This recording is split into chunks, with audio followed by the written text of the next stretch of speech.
تم نے کہا کہ ایسا کبھی نہیں ہوا۔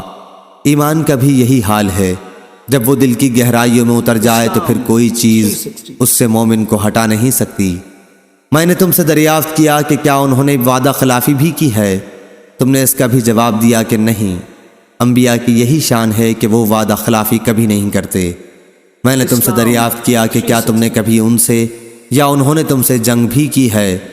تم نے بتایا کہ ایسا ہوا ہے، اور تمہاری لڑائیوں کا نتیجہ ہمیشہ کسی ایک ہی کے حق میں نہیں گیا، بلکہ کبھی تم مغلوب ہوتے ہو اور کبھی وہ۔ انبیاء کے ساتھ بھی ایسا ہی ہوتا ہے، وہ امتحان میں ڈالے جاتے ہیں لیکن انجام انہی کا بہتر ہوتا ہے۔ میں نے تم سے دریافت کیا کہ وہ تم کو کن کاموں کا حکم دیتے ہیں؟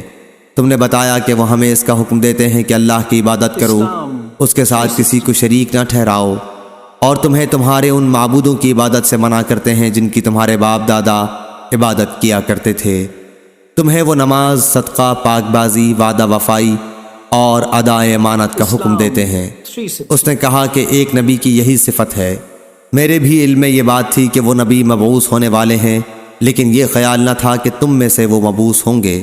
جو باتیں تم نے بتائیں اگر وہ صحیح ہیں تو وہ دن بہت قریب ہے جب وہ اس جگہ پر حکمران ہوں گے جہاں اس وقت میرے دونوں قدم موجود ہیں۔ اگر مجھے ان تک پہنچ سکنے کی توقع ہوتی تو میں ان کی خدمت میں حاضر ہونے کی پوری کوشش کرتا، اور اگر میں ان کی خدمت میں موجود ہوتا تو ان کے پاؤں دھوتا۔ ابو سفیان نے بیان کیا کہ اس کے بعد قیصر نے رسول اللہ کا نام مبارک طلب کیا اور وہ اس کے سامنے پڑھا گیا۔ اس میں لکھا ہوا تھا، ترجمہ: شروع کرتا ہوں اللہ کے نام سے جو بڑا ہی مہربان نہایت رحم کرنے والا ہے۔ یہ خط ہے محمد اللہ کے بندے اور اس کے رسول کی طرف سے روم کے بادشاہ ہرقل کی طرف۔ اس شخص پر سلامتی ہو جو ہدایت قبول کر لے۔